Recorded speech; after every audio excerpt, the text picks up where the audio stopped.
Hello বন্ধুরা, আপনারা দেখছেন ডিজিটাল সবকিছু ইউটিউব চ্যানেল। তো বন্ধুরা, রাজ্য সরকারি কর্মচারীদের পেনশন ও বেতন বৃদ্ধি নিয়ে জোড়া সুখবর। সুপ্রিম কোর্টের ডিএ মামলা শুনানি সংক্রান্ত এক গুরুত্বপূর্ণ আপডেট এবং কর্মচারীদের সুবিধা সংক্রান্ত একাধিক আপডেট আলোচনা করব আজকের ভিডিওর মধ্যে। রাজ্য সরকারি কর্মীদের পেনশন এবং বেতন বৃদ্ধির সাথে মহার্ঘ ভাতা নিয়েও একাধিক নির্দেশিকা প্রকাশ করল পশ্চিমবঙ্গ অর্থ দপ্তর। সরকারি কর্মীদের এই পেনশন এবং বেতন বৃদ্ধি নিয়ে ঠিক কি বলা হয়েছে বা কোন ক্ষেত্রে কর্মীদের বেতন বাড়তে পারে বা কতটা পরিমাণে বেতন বাড়বে এবং বকেয়া ডিএ পরিশোধের দাবি নিয়ে কি বলা হলো, এই সমস্ত বিষয়গুলো সরকারি কর্মচারীদের মনের মধ্যে ঘুরপাক খাচ্ছে। পাশাপাশি নতুন একটি ব্যবস্থা উঠে এসেছে, ডিজিটাল স্যালারি ও পেনশন। সেই সম্পর্কেও কিছু গুরুত্বপূর্ণ বৈশিষ্ট্যের কথা আলোচনা করা হবে। তো সেই কারণে পুরো বিষয়টি আপনাদের জন্য অত্যন্ত গুরুত্বপূর্ণ, তাই ভিডিওটিকে কোথাও স্কিপ না করে প্রথম থেকে শেষ অবধি পুরোটাই দেখবেন মনোযোগ সহকারে, যাতে করে কোনো জায়গায় বুঝতে আপনাদের কোনো প্রকারের অসুবিধা না হয়। এছাড়াও আপনি যদি আমাদের চ্যানেলে প্রথমবার হয়ে থাকেন তাহলে অবশ্যই চ্যানেলটিকে সাবস্ক্রাইব করে বেল আইকনটি প্রেস করে অল নোটিফিকেশনে ক্লিক করে দেবেন, যাতে করে আমাদের চ্যানেলে যখনই কোনো নতুন ভিডিও আপলোড হবে তা সরাসরি আপনাদের কাছে পৌঁছে যায়। তো চলুন দেখে নেওয়া যাক এখানে বিষয়টি ঠিক কি বলা হচ্ছে। এখানে দেখুন একটি আর্টিকেল প্রকাশিত হয়েছে, পশ্চিমবঙ্গ রাজ্য সরকারি কর্মীদের পেনশন ও বেতন বৃদ্ধি নিয়ে জোড়া সুখবর, মহার্ঘ ভাতা ও প্রচুর টাকা এরিয়ার ঢুকবে। পশ্চিমবঙ্গের রাজ্য সরকারি কর্মী ও পেনশনভোগীদের বেতন বৃদ্ধি ও পেনশন ও মহার্ঘ ভাতা নিয়ে একাধিক নির্দেশিকা প্রকাশ করল পশ্চিমবঙ্গ অর্থ দপ্তর তথা ওয়েস্ট বেঙ্গল ফিনান্স ডিপার্টমেন্ট। এছাড়া একাধিক দপ্তরের চুক্তিভিত্তিক কর্মীদের ও বহুদিন পর বেতন বৃদ্ধির বিজ্ঞপ্তি প্রকাশিত হলো, যার জেরে বকেয়া ডিএ নিয়ে বহু অভিযোগ থাকলেও সুপ্রিম কোর্টে ডিএ মামলা শুনানি সংক্রান্ত আপডেট এসেছে। সেই সাথে সরকারি কর্মী ও পেনশন গ্রাহকদের বেতন ও পেনশন প্রক্রিয়া আরও সুষ্ঠু ও দ্রুত করার লক্ষ্যেও একাধিক পদক্ষেপ নেওয়া হয়েছে।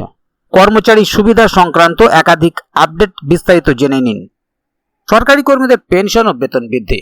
পশ্চিমবঙ্গের রাজ্য সরকারি কর্মী, চুক্তিভিত্তিক কর্মী ও পেনশনভোগীদের একাধিক বিষয় নিয়ে রাজ্য সরকারের পক্ষ থেকে একাধিক গুরুত্বপূর্ণ কর্মচারী সুবিধা ও সুবিধা ব্যবস্থা ঘোষণা করা হয়েছে। এসব সুবিধার মাধ্যমে সরকারি কর্মচারীরা যেমন তাদের আর্থিক সুরক্ষা পাচ্ছেন, তেমনি তাদের কাজের ক্ষেত্রে স্বচ্ছতা, গতিশীলতা এবং দ্রুততর সেবা নিশ্চিত হচ্ছে। সুপ্রিম কোর্টে মহার্ঘ ভাতা মামলার শুনানি। পশ্চিমবঙ্গ সরকারের পক্ষ থেকে সরকারি কর্মচারীদের জন্য ডিএ বৃদ্ধি সংক্রান্ত একটি গুরুত্বপূর্ণ মামলা সুপ্রিম কোর্টে শুনানি হতে যাচ্ছে আগামী 14 মে। রাজ্য সরকারি কর্মীদের দাবি, সরকার তাদের এআইসিপিআই হারে ডিএ বৃদ্ধি বাস্তবায়ন করেনি এবং আদালত নির্দেশ দেওয়ার পরও রাজ্য সরকার সেই নির্দেশ উপেক্ষা করে রিভিউ পিটিশন করেছে। বকেয়া ডিএ পরিশোধের দাবি। সরকারি কর্মচারীরা দীর্ঘদিন ধরে তাদের বকেয়া ডিএ না পাওয়ার কারণে তাদের আর্থিক বঞ্চনা ক্রমে চরমে উঠছে বলে দাবি উঠছে। এদিকে বছরের পর বছর আদালতে মামলা ঝুলে রয়েছে।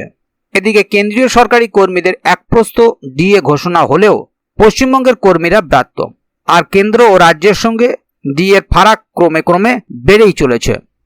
এই মামলার রায় যদি রাজ্য সরকারের পক্ষে আসে তাহলে পশ্চিমবঙ্গ সরকারি কর্মচারীদের রাজ্যের ইচ্ছামতো ডিএ ঘোষণা হবে, আর সরকারি কর্মীদের পক্ষে গেলে কেন্দ্রীয় মূল্যবৃদ্ধির সূচক হারে বকেয়া ডিএ পাবেন। তাই আগামী 14 মে এই মামলার শুনানির দিন কর্মীদের ভবিষ্যৎ কোন দিকে যায় সেই অপেক্ষায় চেয়ে রয়েছেন লাখ লাখ সরকারি কর্মচারী। যদিও সেই 2016 সাল থেকে মামলা চললেও বস্তুত দাবি অনুযায়ী ডিএ মিলছে না, শুধু মিলছে তারিখ পে তারিখ। তবুও আদালতের উপর আস্থা রেখে অপেক্ষায় রয়েছেন সকলে। এবারে দেখে নেব ডিজিটাল স্যালারি ও পেনশন ব্যবস্থা। পশ্চিমবঙ্গ সরকার সরকারি কর্মচারীদের বেতন ও অবসরকালীন ভাতা ডিজিটাল পদ্ধতিতে পরিশোধের উদ্যোগ নিয়েছে। এই নতুন ব্যবস্থা অনুসারে সরকারি কর্মচারীরা এখন থেকে ডিজিটাল বিলের পদ্ধতিতে তাদের ব্যাংক অ্যাকাউন্টে মাসিক স্যালারি ও পেনশন পাবেন। যদিও IOSMS ও HRMS পোর্টালের মাধ্যমে অনেক আগের থেকেই এই ব্যবস্থা চালু হয়েছিল, তবে বিভিন্ন দপ্তরে ম্যানুয়াল পদ্ধতি চালু থাকার ফলে একবার এরিয়ার আটকে গেলে মাসের পর মাস অপেক্ষা করতে হতো। যেমন ROPA 2019 এর এরিয়ার এখনও অনেক কর্মীরা পাননি। নতুন পদ্ধতির ফলে এই দেরি আর হবে না। এই পদ্ধতির কয়েকটি গুরুত্বপূর্ণ বৈশিষ্ট্য হলো, প্রযুক্তির ব্যবহার। স্যালারি ও পেনশন পরিশোধের কাজ ডিজিটাল মাধ্যমে হবে। সময় সাশ্রয়ী, এর ফলে সময় ও শ্রমের সাশ্রয় করবে। স্বচ্ছতা ও নির্ভুলতা, ডিজিটাল সিস্টেমের মাধ্যমে কর্মচারীদের পেমেন্ট বিলম্বের হার কমবে।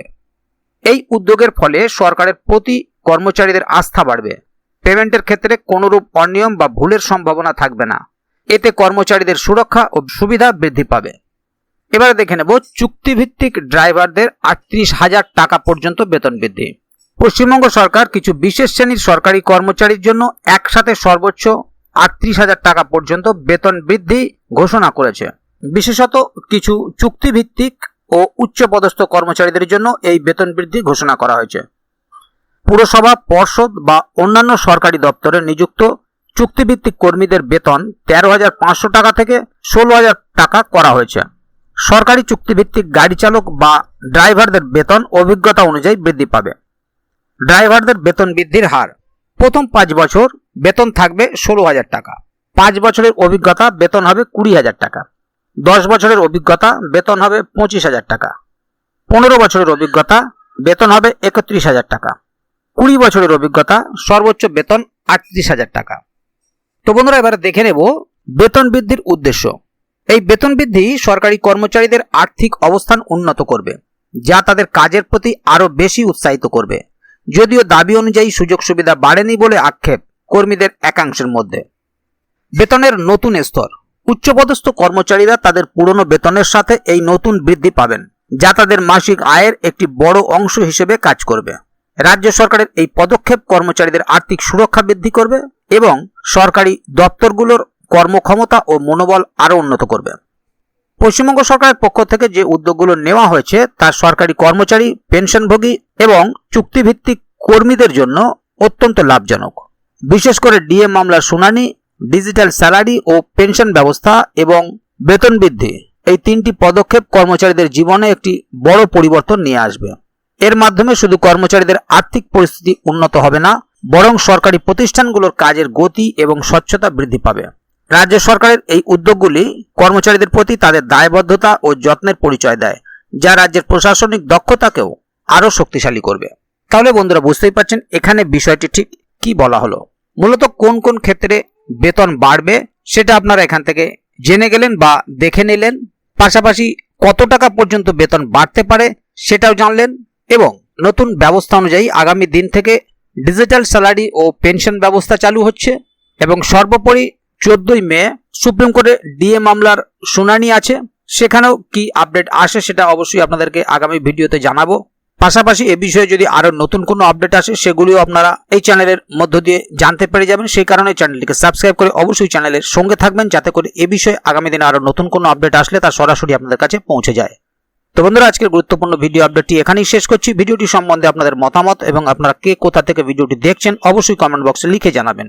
ভিডিওটি ভালো লাগলে অবশ্যই একটি লাইক দেবেন এবং বন্ধুদের জানার সুবিধার্থে ভিডিওটিকে শেয়ার করবেন, যাতে তারাও বিষয়টি সম্বন্ধে জানতে পারে।